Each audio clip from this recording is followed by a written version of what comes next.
Do not go to Bali if you are Muslim. I say that as a person who absolutely used to love Bali and has been there before. And while Indonesia is an amazing country with beautiful land and people, and I definitely would suggest Indonesia, Bali is not the place to go if you're Muslim and want a halal experience. Now, as controversial as this might be, forget all the YouTube videos that you've seen before of all the amazing Bali trips. This is the Muslim version that you needed to see before you dropped all that money, got there and was like, what is this? And there are 4 reasons in particular that I would not return to Bali, and I would not suggest a Muslim family to go to Bali. Now, in this video, I'm going to show you the rocky start we had, everything we experienced and ate and did, and what to do instead next time you're going to Indonesia that is way better than Bali.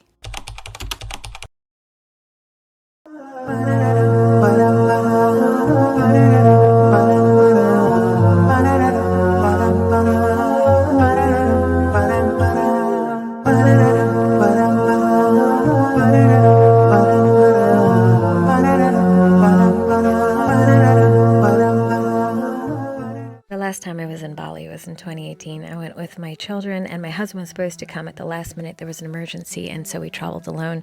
So I was excited to get into the airport and move on to our first location in our Airbnb to show him kind of like what this country is about. We had a beautiful kind of indoor-outdoor setup with the canopy beds and, alhamdulillah, the private pool, which we were longing for because we couldn't swim in Europe, so that we could do halal swimming. But little did we know that we were going to get absolutely locked out, as my husband had accidentally broke the key off into the door with all of our items inside. So after a long day of travel, just wanting to sleep, we actually all had to end up crawling together into a one bed in the other room with my daughter, alhamdulillah. Now, it was so hungry, we were so hungry, it was like 10:30, 11 o'clock at night. We ventured out and do what I do love best, is check the shops for the prices and things, and I could see instantly that we were about to go into the center of Ubud, and everywhere else it was going to be way more expensive. I had a good gauge on the pricing. And then we went and got some food at a local spot that was actually Muslim, so happened to be 5 minutes away. Mashallah, we just got a whole meal with rice and corn and sauce and omelet for like not even $1, but it's very, very late here. Not many things are open, and it's a little bit dangerous walking on the street.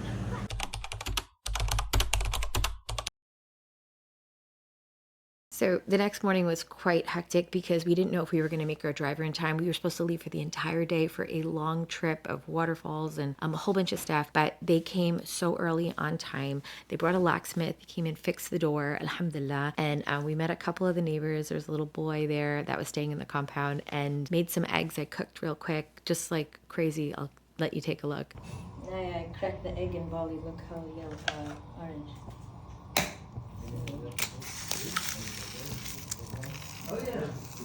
And then after that, we just set off on time. Even the driver waited 30 minutes, like just super, super sweet people. So we used one of the apps that I used to go down the street and find a coffee shop not even 5 minutes away. It was actually a really chill spot, but we weren't going to stay. We had a long day ahead of us, and the driver was waiting. We rent a driver out. Every time I come, I have his name, and I call him up, and we use him just for a couple days. If you rent someone for a couple days at a time, it is way cheaper. If you do it another way, you'll probably pay 3-4 times. So yeah, alhamdulillah, we got a quick, sweet treat and a cup of coffee, and little did I know is this would be the day that would change my entire idea of Bali. Some from the just learning and then motorbike.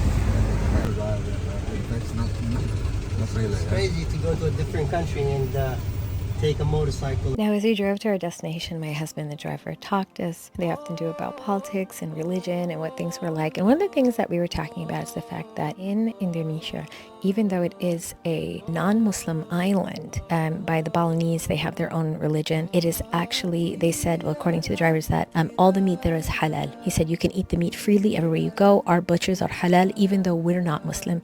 And I loved that, but I still didn't feel good. So we ended up actually the entire trip eating no meat in this area of Indonesia.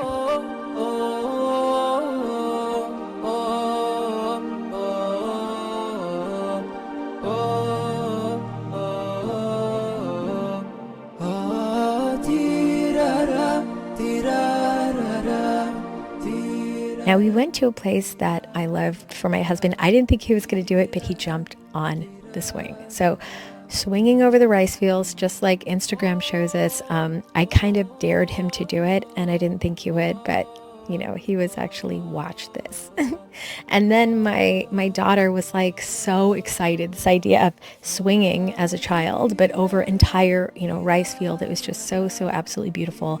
So the whole family truly enjoyed. Now, obviously, all of that, it's about lunchtime, and we got worked up. And so while we were looking at the beautiful landscape and enjoying the scenery, we also wanted to get a bite to eat. So as soon as we finished wrapping up the swings and kind of taking some family photos and things, we made our way over to this area, and we'll put the names and titles of everything here.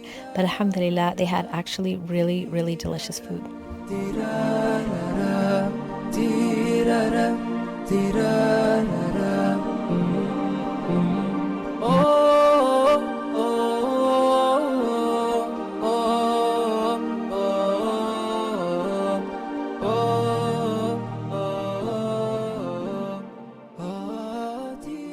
So the thing with Bali is the people are not the problem. The landscape is beautiful. There's other things, I'm just going to be honest, completely have ruined the entire experience. And this next part where I'm in the waterfall is precisely my point. What I noticed at the waterfall was we first were entered in and we saw this huge idol that I probably need to partially blur out parts of it here, because for us as non-Muslims, no offense to the Balinese people, we would not want our children to see this, especially in a large statue. But we are in other people's territory, so let's respect that. But still, as a Muslim, like I'm saying, these are one of the reasons I'm not sure you want this as you're going in your family experience. And as we walk through the fields, it's gorgeous. Everything is beautiful. Crossing the bridges with the water. I mean, we did climb a lot. There's a lot of steep steps and climbs and things in Bali, but when you finally reach your destination, you're assuming you're going to be welcomed by some gorgeous waterfall. I could not even show you precise pictures of the waterfalls that I attended because there was so much nudity. When I tell you there were 10 to 20 people lined up in bikinis, just literally standing in poses for, well, their friends videotaped them. It was just so, it was like an Instagram photo shoot. There were men, with their chests out, puffed up, women with their backsides out in their fronts. And it was just like, I had to literally, my husband took one look, turned around, and he said, I'll be waiting for you on the hill. And my daughter, I had to make her look down, and I was like, let's go in this corner and just quickly take a picture under this cute part, and then let's just leave. So after that entirely long trek there, we couldn't even stay, enjoy anything. Not only was it overcrowded, there was nudity. It was just these soulless pictures of Instagrammers that just want to be like, I was here. And they weren't just taking one pic. That person was sitting there and the other person just doing entire photo shoots. So it was not a serene experience. It wasn't beautiful like when I remembered it back the last time. It is clearly just a place to say, you have been here, look at me. And it was not an Islamic experience at all.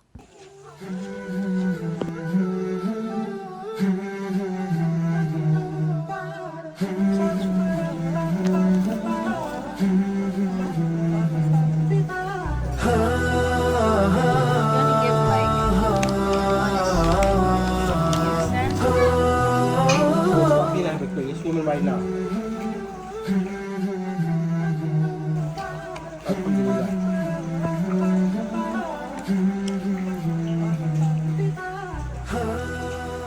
Now, other than that experience by the waterfalls, which made me wish, honestly, I hadn't come to Bali, and thinking of all the shirk and the rows and rows of shirk and just the nudity and the topless gods everywhere, from the apartment pictures to the streets to every entrance we had, realizing it wasn't the best for my family, and not even seeing Muslims at all enjoying in halal practices. It was more just like people drinking, people touring, people nude. It really didn't feel good, considering it was Indonesia, a Muslim country, because it was a non-kind of Muslim population in the islands. We did want to give the children the experience of animals, and why people have conflicting ideas about zoos and things. What I love about this, though, I will say, compared to the United States, is this is more of an open park of monkeys where they just literally just run around.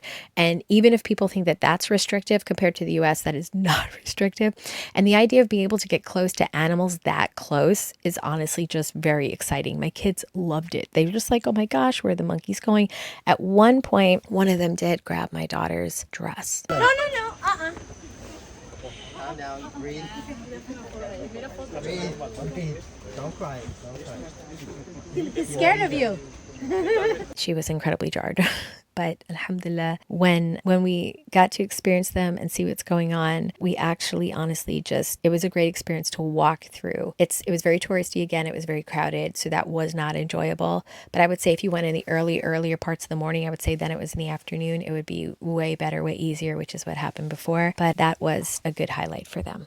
So one idea we had was ending the night with a sunset kind of beach walk, which was super lovely for a couple minutes until we got to the part where we wanted to purchase anything or do anything, where anything like it is where it's touristy, it was just ridiculously overpriced. I think it was just like 10 times the amount it should cost for like an ear of corn.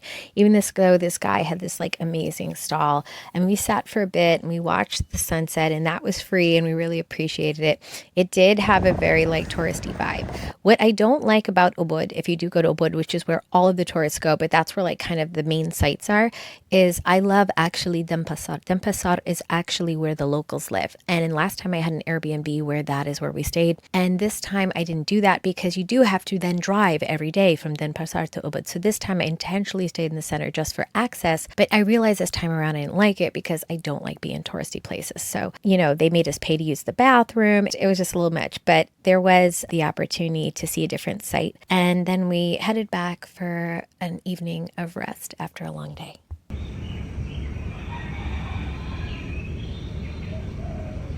Now, where we were staying, there really wasn't close places to eat, so we popped maybe like 20 minutes down the road with our driver and went to an awesome cafe called the Lazy Cats Cafe. It was a very hipster type spot, but it was amazing. One thing I will say about Bali is no matter what experience you have, the food in the whole country of Indonesia, as long as you're like, doing so many healthy things they have there, it is just amazing. So many halal options, vegan options. So we had a really nice brunch and coffee, and then we were on our way. Now, this apartment was the highlight of my entire trip. Honestly, the entire nicest Airbnb I picked. I purposely splurged in Bali for the private pool, for the area, for the canopy beds, for everything. It was a really cool setup. We loved it. Of course, like a pipe had to break or something, and we had men inside the apartment half of the time, which was not lovely, but we sorted it out, and it was still an amazing afternoon where we got to relax and swim in privacy in our own area, which is great for a Muslim, as you know. That alone is worth it. So with this place, I went to take my husband back to it. And again, the kids and I, we loved this when we were there last time.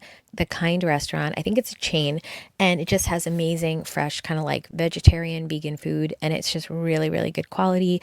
And my favorite drink in the world. I literally was waiting the entire trip to come drink this drink. It's a passion fruit drink. I tried to replicate it in the US. You can't with island fruit. It was absolutely like just breathtaking. I can't explain. I get so giddy over such things. But yeah, my husband loved it. He said the quality of food was so good. It wasn't expensive and it wasn't cheap for this area. It was pretty much just about regular bang for your buck. And yeah, we were going to head back to the apartment for just honestly a day of relaxing, connecting with ourselves, reading Quran, and just literally chilling because we had had so much travel in the past weeks.